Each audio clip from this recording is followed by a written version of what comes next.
అందరికీ నమస్కారం. జై శ్రీరామ్, జై జై శ్రీరామ్.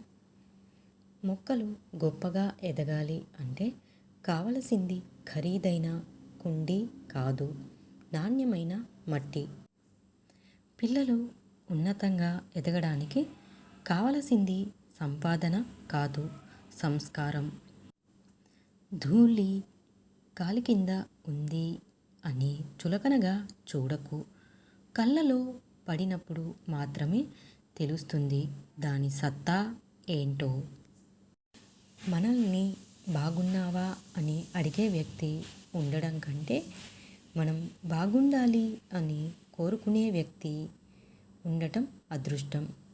మనిషి కదిలే కాలాన్ని బట్టి మారుతాడో లేదో తెలియదు, కానీ తగిలే గాయాలను బట్టి మనిషి ఖచ్చితంగా మారుతాడు. ధన్యవాదాలు.